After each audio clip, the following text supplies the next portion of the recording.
Have you ever noticed how Hollywood buries its most expensive failures the moment they become interesting? In 2026, some movies crashed so hard at the box office that studios wanted the conversation to end fast. But failure does not always mean worthless. Some of these films are strange, bold, messy, or secretly entertaining. Tonight, we are digging through 13 expensive embarrassments that may deserve a second life at home. Number 13. How to Make a Killing. This is the kind of flop that does not look like a disaster at first glance. And that is exactly why it belongs here. How to Make a Killing had Glenn Powell, Margaret Qualley, Ed Harris, a dark inheritance plot, and the kind of wicked black comedy premise that usually becomes a word-of-mouth favorite. A rejected man from an obscenely wealthy family decides that if bloodline will not give him his fortune, strategy might. On paper, that sounds sharp, mean, and perfectly timed for audiences who enjoy rich family satire. But theatrically, the movie never became the event its cast suggested. It opened softly, moved quickly through the marketplace, and found itself feeling more like a future streaming discovery than a real cinema moment. That does not mean it is worthless. In fact, this may be one of those films that works better at home, where viewers are not expecting a giant crowd pleaser. Its failure is not about bad ingredients. It is about a clever, nasty little movie arriving in a market that often ignores anything between franchise spectacle and viral horror. The verdict? Not a massive bomb, but a sharp underperformer waiting for the right audience. Number 12. Dead Man's Wire. Some movies fail because they are bad. This one failed because almost nobody knew it existed. Dead Man's Wire came loaded with prestige energy. Gus Van Sant behind the camera, Bill Skarsgård in the center of a tense true crime story, and heavyweights like Al Pacino and Coleman Domingo adding serious dramatic weight. The story follows the bizarre real-life hostage crisis involving Tony Kuritzis, a furious man who chained a shotgun to a mortgage executive and turned a private breakdown into public spectacle. That is not popcorn entertainment. It is strange, talky, tense, uncomfortable, and built for viewers who like character pressure more than explosions. And that may be exactly why the box office barely moved. It opened quietly, expanded without enough heat, and quickly looked like a movie made for critics, not crowds. But at home, that problem becomes its advantage. You can settle into the period detail, the psychological tension, and the performance-driven chaos without expecting a slick studio thriller. Dead Man's Wire is the kind of failure that feels less like a rejected product and more like a lost adult drama. The box office ignored it. Serious movie fans should not. Number 11. Psycho Killer. A horror movie with a title this blunt should have been an easy sell, but the audience barely showed up.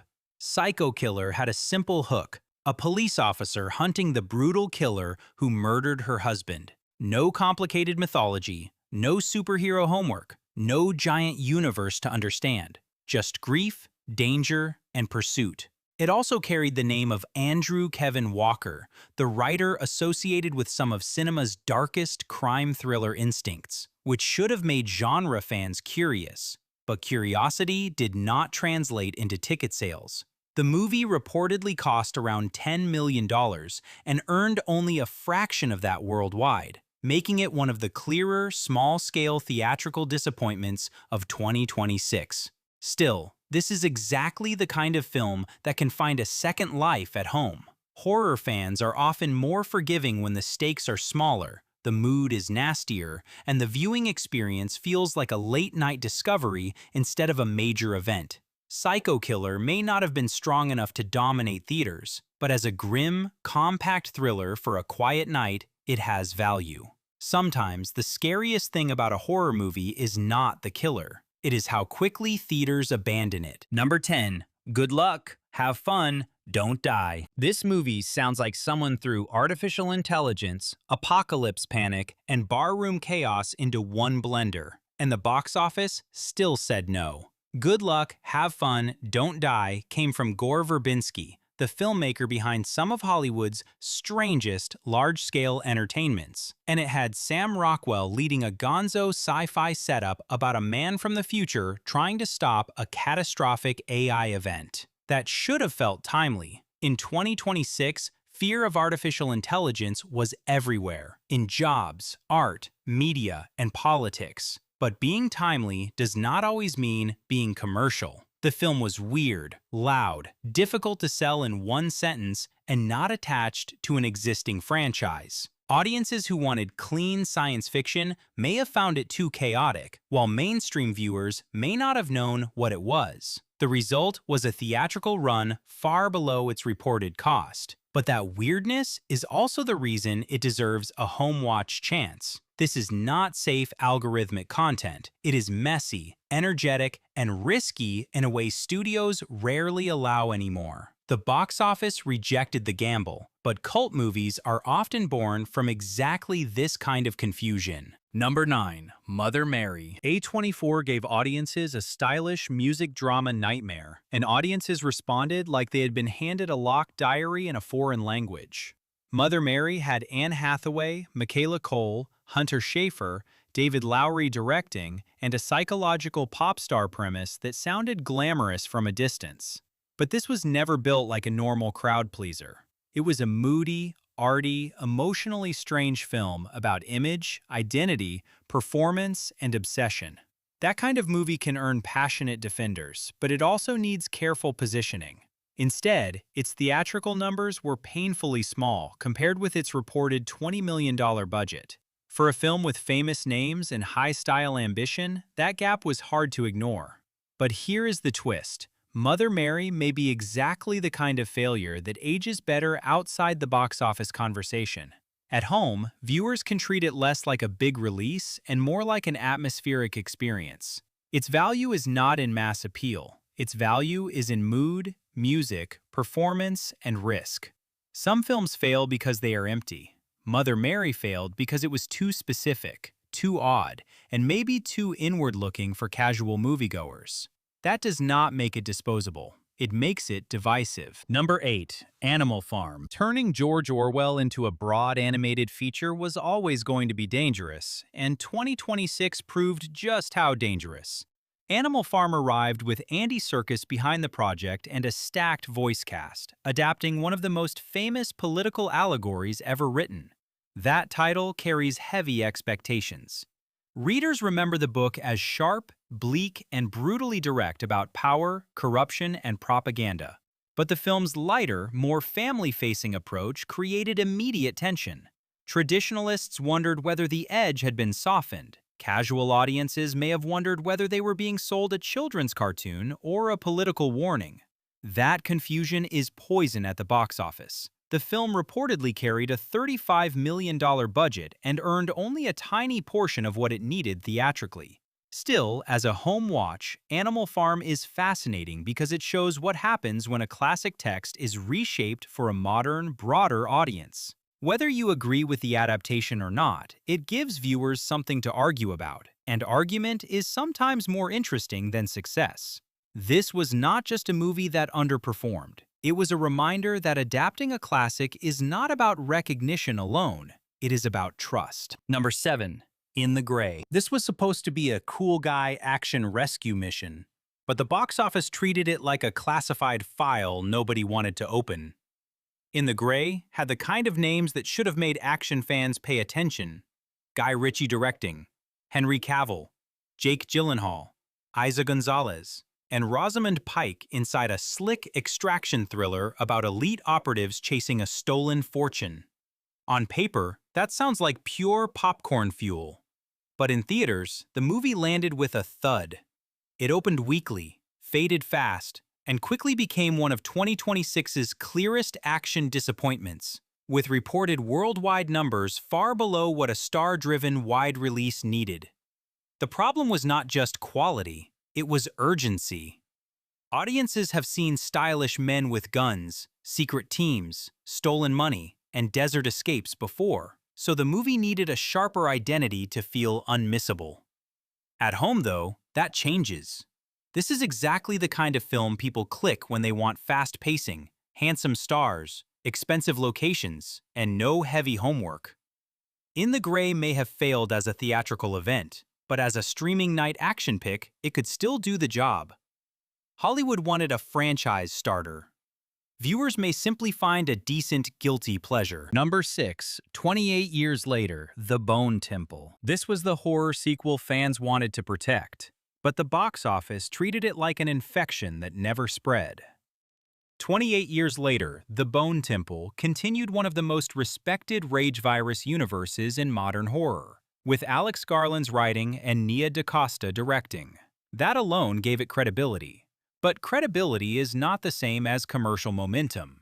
The film leaned darker, stranger, and more character-driven than casual zombie fans may have expected. Instead of simple chaos, it offered atmosphere, cult-like dread, and a bleaker continuation of a world already emptied by violence. That can thrill serious fans, but it can also frustrate viewers who came only for fast, infected attacks. Its January timing also made the film feel colder, smaller, and more vulnerable than a major horror continuation should have felt.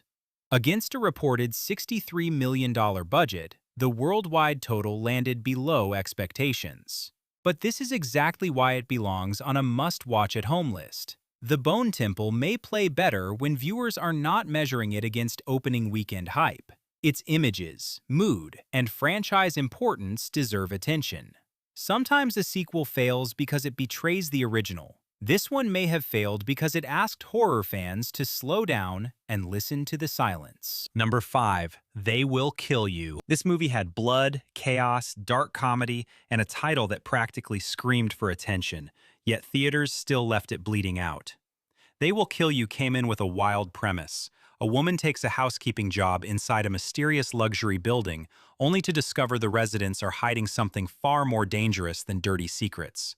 With Zazie Beetz leading the film, plus Patricia Arquette and Tom Felton in the mix, it had the ingredients for a nasty little cult hit. But the box office told a different story. The film reportedly cost around $20 million and made roughly the same worldwide, which sounds close until you remember theaters take a major cut and marketing is not free. That makes it a clear theatrical underperformer, not a comfortable win. The problem may have been identity. Was it horror, action, satire, or gore-soaked comedy? For casual audiences, that confusion can be deadly. But at home, that same weirdness becomes the selling point. They Will Kill You is messy, violent, stylish, and strange enough to feel like a late-night discovery.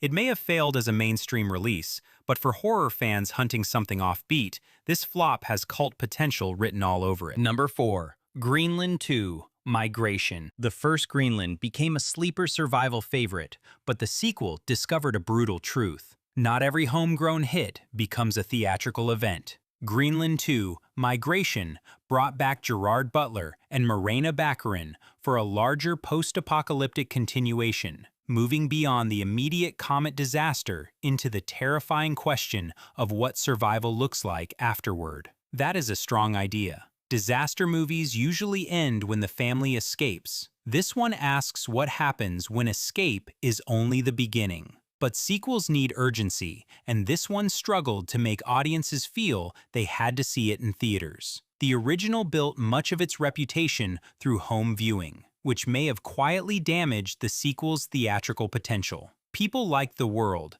but not enough to rush out. With a reported $90 million budget and a worldwide gross far below that, the financial result was painful. Still, for home release, Greenland 2 makes more sense. Its appeal is not only destruction. It is family pressure, moral choices, rebuilding, and fear of a broken planet. The movie may have been too expensive for the demand it had, but that does not mean the story has no value. It simply proves that streaming affection does not always convert into box office loyalty. Number 3, Crime 101. This was supposed to be the slick, adult crime movie that reminded Hollywood stars still matter.